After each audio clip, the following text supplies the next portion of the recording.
আজি এই ভিডিঅ'টো হ'ল যে SSLC 2026 যেটো অহাকালি তোমালোকৰ অসমীয়া সাবজেক্টৰ ফাইনাল এক্সাম আছে তো অসমীয়া সাবজেক্টৰ কিছুমান গুৰুত্বপূৰ্ণ প্ৰশ্ন উত্তৰ লৈ আহিছে আজিৰ এই ভিডিঅ'টো চালে তোমালোকৰ ডাইৰেক্টলি 22 মাৰ্কস কমন পাবা তো তোমালোকৰ এটা ভিডিঅ' চালে তোমালোকৰ 22 মাৰ্কস কমন পাবা তোমালোকৰ কোনখন ইম্পৰ্টেন্ট হেটো চোৱা তো তোমালোকৰ যেটো 17 নম্বৰৰ 4 মাৰ্ক থাকে তো 4 মাৰ্ক আজি এই ভিডিঅ' চালে তোমালোকৰ কমন পাবা আৰু তোমালোকৰ 18 নম্বৰ যি প্ৰশ্ন কোৱেশ্চন পেপাৰত তোমালোকৰ 8 মাৰ্কস থাকিব ৰচনা তো এইটো তোমালোক আজিৰ এই ভিডিঅ'ত কমনটো পাই যাবা আৰু তোমালোকৰ যেটো বৈচিত্ৰ্যময় অসম আছে তো সেই সাবজেক্টৰ পৰা টোটাল যেটো তোমালোকৰ 6 আৰু 4 টোটাল 10 মাৰ্কস আহিব তো সৰ্বমুঠ তোমালোকৰ কিমান 22 মাৰ্কস তো আজিৰ এই ভিডিঅ'ৰ যোগেদি তোমালোক পাই যাবা যেটো তোমালোকৰ কোৱেশ্চন নম্বৰ 17 ত থাকিব তোমালোক কালি যেটো এক্সাম দিবা তো কোৱেশ্চন নম্বৰ 17 নম্বৰ থাকিব তোমালোকৰ তলত যিকোনো এটা প্ৰশ্ন উত্তৰ লিখা তো 4 মাৰ্কৰ এটা প্ৰশ্ন লিখিব লাগিব যে তিনিটা থাকিব যেনে বাপ সম্পাদন কৰা তো বাপ সম্পাদনৰ বিষয় আহিব আৰু তোমালোকৰ আবেদন আহিব তো আবেদন তোমালোকৰ তাৰ পিছত ঘ নম্বৰটো তোমাৰ অঞ্চলত যেনে প্ৰতিবেদন তো এই তিনিটা আহিব বাপ সম্পাদন আবেদন আৰু প্ৰতিবেদন এই তিনিটাৰ ভিতৰত যিকোনো এটাহে তোমালোকে লিখিব লাগে তো মই আজি তোমালোকে কৰি দেখুৱাম যেটো খ নম্বৰটো আবেদন তো আবেদনটো কেনেদৰে লিখিব লাগে তো আবেদনৰ বিষয়ে তোমালোকে যি প্ৰকাৰত তোমালোকে আবেদন আহিলে তোমালোকে লিখিব পাৰা তোমালোকৰ আগত ফৰ্মেটটো লৈ আছে তোমালোকে নমুনাটো চাই লোৱা যিকোনো বিষয় যদি আবেদন আহে তেনেহলে তোমালোকে মই দিয়া যেটো আবেদন দিম তোমালোকে কেনেদৰে কৰিবা হেতু চালে তোমালোকে লিখিব পাৰা তো তোমালোকৰ যেটো আবেদনটো কোৱা হৈছে আবেদনটো পঢ়ি চাবা আৰু তোমালোকৰ আবেদনত যে তোমাৰ নাম আৰু ঠিকনাটো উল্লেখ নকৰিব যেটো ইয়াত স্পষ্টকৈ লিখা দিয়া আছে আবেদনত তোমাৰ নাম আৰু ঠিকনাটো নিলিখিবা এইটো তোমালোকৰ মন কৰিবলগীয়া কথা কিন্তু তো তোমালোকৰ নামটো আৰু ঠিকনাটো তোমালোকে নিলিখিবা হেতু কৈ দিছে তো তোমালোকৰ আবেদন যি প্ৰকাৰৰ আবেদন হোক কেনেদৰে লিখিবা আবেদনটো এতিয়া চাই লোৱা আবেদনটো কেনেদৰে লিখিবা তো আবেদন যেহেতু তোমালোকৰ আহিলে যে প্ৰথমতে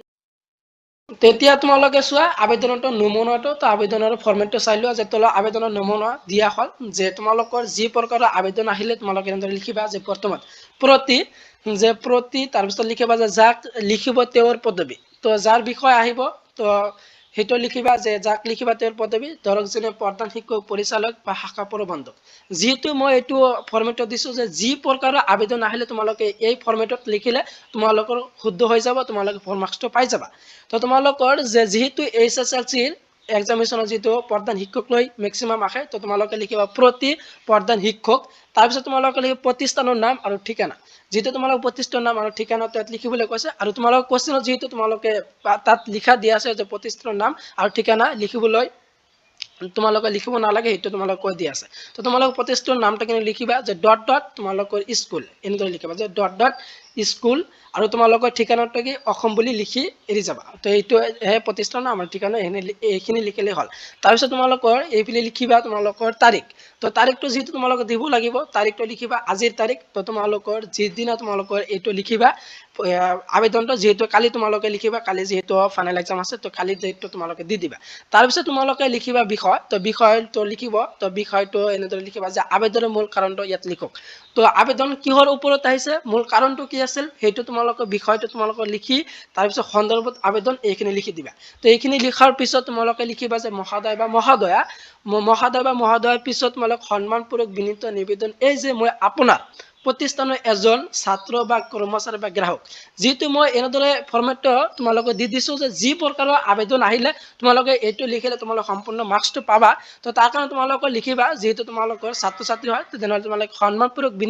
বিনীত নিবেদন এই যে মই আপোনাৰ প্ৰতিষ্ঠানৰ এজন ছাত্ৰ বা ছাত্ৰী এইখিনি লিখিবা লিখাৰ পিছত তোমালোকে লিখিবা ইয়াত 1 বা 2 শাৰীত আপোনাৰ সমস্যা বা কাৰণটো লিখক তো ইয়াত কোৱা হৈছে কি যে তোমালোকৰ যেটো আবেদন আহিব হেতু সমস্যা তো সমস্যাটো কি আছিল মূল কাৰণটো যেটো আছিল তোমালোকৰ 1 বা 2 শাৰীত তোমালোকে এইটো লিখিবা লিখাৰ পিছত তোমালোকে এইখিনি এৰি দিবা এৰি দিয়াৰ পিছত তোমালোকে লিখিবা যে এনেদৰে যে গতিকে মহোদয় ওচৰত মোৰ প্ৰাৰ্থনা এই যে উপৰোক্ত বিষয়টো বিবেচনা কৰি মোক আপোনাক কি সহায় লাগে বা কি মঞ্জুৰ কৰিব লাগে লিখক কৰি বাধিত কৰে যেন তো তোমালোকে এনেদৰে লিখিবা যে গতিকে মহোদয়ৰ ওচৰত মোৰ প্ৰাৰ্থনা এই যে উপৰোক্ত বিষয়টো বিবেচনা কৰি তো মোক তোমালোকৰ কি মঞ্জুৰ কৰিব লাগে আৰু কি সহায় লাগে সেইখিনি তোমালোকে ইয়াত লিখিবা লিখাৰ পাছত তোমালোকে লিখিবা যে কৰি বাধিত কৰে যেন এনে লিখাৰ পিছত তোমালোকে তাৰ পিছত লিখিবা ইতি আপোনাৰ বিশ্বাসী আৰু আপোনাৰ চহীটো দিয়া আছে যেটো তোমালোকে চহীটো দিব নালাগে এইটো এৰিবা তাৰ পিছত তোমালোকে আপোনাৰ সম্পূৰ্ণ নামটো তো তোমালোকৰ নামটো লিখিবলৈ গৈছে তোমালোকৰ নামটো দি ডট ডট বুলি দিবা যেটো তোমালোকৰ কোৱেশ্চনত কৈ দিয়া আছে তোমালোকৰ নাম লিখিবলৈ তো তোমালোকৰ নামটো নিলিখিবা তো নাম বুলি লিখি তোমালোকে ডটটো দিবা আৰু তোমালোকৰ ৰোল নম্বৰটো ঠিক এনেদৰে লিখিবা যে ৰোল নম্বৰ ডট আৰু তোমালোকৰ চিৰণী লিখি তোমালোকৰ 10th তো বা 10ম শ্ৰেণীত পঢ়ি আছা সেইটো তোমালোকে লিখিবা তো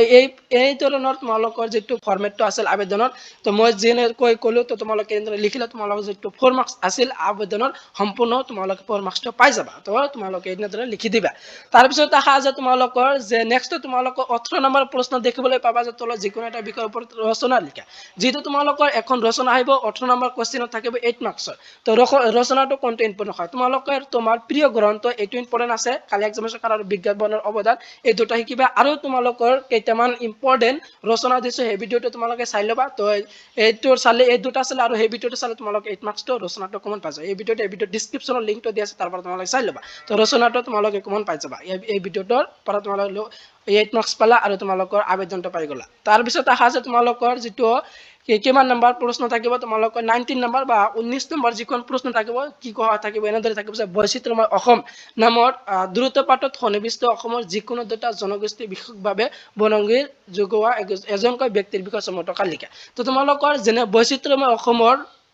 যেটো তোমালোকৰ সাবজেক্ট আছে এই সাবজেক্টৰ যেনে জনগোষ্ঠী তো জনগোষ্ঠীৰ বিষয় তোমালোকৰ বিষয় আহিব তো যিকোনো দুখনৰ জনগোষ্ঠীৰ বিষয় তোমালোকে লিখিব লাগে ইয়াত যেহেতু বহুকেইটা জনগোষ্ঠীৰ বিষয় দিয়া আছে ইয়াৰ পৰা যিকোনো দুটা জনগোষ্ঠীৰ বিষয় তোমালোকে লিখিবা কিমান মাৰ্কছ আহিব তোমালোকে চোৱা যে তোমালোকৰ 3 নম্বৰৰ আহিব দুটা লিখিবলৈ টোটাল 6 মাৰ্কৰ তো তোমালোকৰ বহুত জনগোষ্ঠী আছে জনগোষ্ঠীৰ বিষয়ে যিকোনো দুটা জনগোষ্ঠীৰ বিষয় এজনকৈ ব্যক্তি চমুকৈ তোমালোকে লিখি দিবা তোমালোকৰ 6 মাৰ্কটো পাই যাবা তাৰপিছত তোমালোকৰ 20 নম্বৰ প্ৰশ্ন থাকিব যে তোমাৰ দ্ৰুত পাঠত সন্নিৱিষ্ট অসমৰ যিকোনো দুটা জনগোষ্ঠী উৎসৱ পাৰ্বণ সম্পৰ্কে চমুকৈ লিখা যেহেতু তোমালোকৰ যেটো বৈচিত্ৰ্যময় অসম আছে সেইখন বিষয়ৰ যেটো জনগোষ্ঠী আছে তো জনগোষ্ঠী যেটো বহুকেইটা দিয়া আছে তাৰ ভিতৰত যিকোনো জনগোষ্ঠীৰ উৎসৱ পাৰ্বণ তোমালোকে চমুকৈ লিখিবা 2 মাৰ্কছৰ দুটা আহিব টোটাল 4 মাৰ্ক তো তোমালোকৰ এনেদৰে থাকিব প্ৰশ্ন যেনে 19 নম্বৰ 20 নম্বৰ যেনে দিয়া আছে ঠিক এনেদৰে থাকিব এইটো হবাহি তোমালোকৰ কোৱেশ্চনটো তোমালোকে কালি এক্সামত পাই যাবা তো তোমালোকৰ 2 মাৰ্কছৰ তোমালোকে 4 মাৰ্কছ পাই গলা আজিৰ এই ভিডিওৰ যোগেদি আৰু 3 নম্বৰ তোমালোকৰ 6 মাৰ্ক টোটাল যেটো বৈচিত্ৰ্যময় অসম 10 মাৰ্ক আছিল তো 10 মাৰ্ক তোমালোকে কমন পাই গলা আৰু তোমালোকৰ যেটো ৰচনা আছিল তো ৰচনাটো তোমালোকে দুটা ইম্পৰ্টেন্ট আছে আৰু তোমালোকৰ ইম্পৰ্টেন্ট দিছো এই ভিডিওটো চাই লবা 8 মাৰ্কছ আৰু তোমালোকৰ যেটো 17 নম্বৰ তোমালোকৰ তিনিটা প্ৰশ্ন লাগে ভাব সম্প্ৰসাৰণ তো আৰু তাৰ পিছত আহিব প্ৰতিবেদন যেটো তোমালোকে ইয়াৰ পৰা যিকোনো এটা লিখিব লাগে তো আবেদনটো মই কেনেদৰে কৰিব লাগে হেতু যেটো তোমালোকে দিলে হেতু তোমালোকে পঢ়ি যাবা তো আজিৰ এই ভিডিও চালে তোমালোকে চাই ললা যেটো তোমালোকে কিমান 22 মাৰ্কছটো কমন পাই ললা তো তোমালোকে নিশ্চয় তোমালোকে যেনেকৈ মই তোমালোকে আবেদনটো লিখিবলৈ ক'লে এনেদৰে লিখিলে তোমালোকে ফুল মাৰ্কছটো পাই যাবা তো ভিডিওটো ভাল লাগিলে ভিডিওটো এটা লাইক কৰি দিবা আজিৰ ভিডিওটো মেনে আছে